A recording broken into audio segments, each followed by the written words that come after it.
Ghat 170 colony వాసుల సమస్యల పరిష్కారం కోసం గత 34 రోజులుగా సిపిఐ ఆధ్వర్యంలో ఆదిలాబాద్ కలెక్టరేట్ ముందు నిరవధిక రిలే నిరాహార దీక్షలు కొనసాగుతున్నాయని ఆ పార్టీ జిల్లా కార్యదర్శి ముడుపు ప్రభాకర్ రెడ్డి తెలిపారు.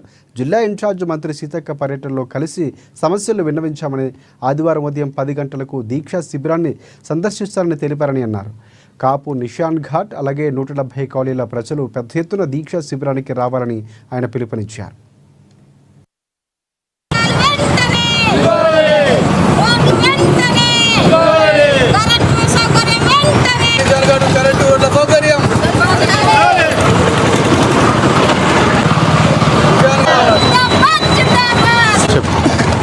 సిపిఐ పార్టీ ఆధ్వర్యంలో ఆదిలాబాద్ జిల్లా కలెక్టర్ కార్యాలయం ముందు 34 రోజులుగా నేటికి నిరాహార దీక్షలు రిలే నడుస్తూ ఉన్నది.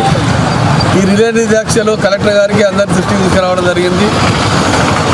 ముఖ్యంగా మన ఆదిలాబాద్ జిల్లా ఇన్ఛార్జి మంత్రులు పంచాయతీరాజ్ మరియు శిశు సంక్షేమ శాఖ మహత్యులైన మన సీతక్క గారికి ఇప్పుడే మనం సిపిఐ పార్టీ వెళ్ళడం జరిగింది. స్వాగతం పలికినాం. సీతక్క గారు ఈ నిరాహార దీక్ష రేపటికి 35 రోజులు అవుతా ఉన్నాయి. మరి మేడం గారు మీరు మరి చిన్న సమస్య మంచినీటి కరెంటు రోడ్ల సమస్య చిన్న సమస్య అనేది 58 జీవో ప్రకారం రూల్ ఉంటే మీరు పట్టాలు ఇవ్వచ్చు అని చెప్తే మేడం గారు వెంటనే స్పందించి ఈరోజు రమ్మన్నాం. కానీ సీతక్క గారు రేపు ఉదయం ఈ నిరాహార దీక్ష శిబిరానికి ఉదయం 10 గంటలకు మేము వస్తున్నాం, మీరు రెడీ ఉండాలని చెప్పి మేడం గారు ఇప్పుడే మాట ఇవ్వడం జరిగింది. సీతక్క గారు రేపు కలెక్టర్ గారు అధికారులు అందరూ వస్తారు. కాబట్టి ప్రజలు కూడా నిషాన్ ఘాట్ కానీ 170 కాలనీ కానీ రేపు మంత్రి గారు మనకు ఇక్కడ హామీ ఇవ్వడానికి మన దీక్షా శిబిరానికి మరి మంత్రి గారు వస్తారు, అధికారులు వస్తారు. కాబట్టి ఈ దీక్ష 35 రోజుల దీక్ష చేరుకున్నది.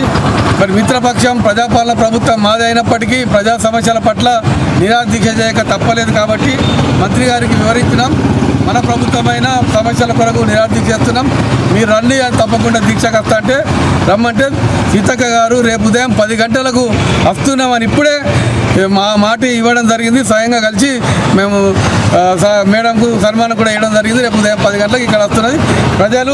ప్రజా సమస్యల కొరకు నిషాన్ ఘాట్ మరి 170 కాలనీ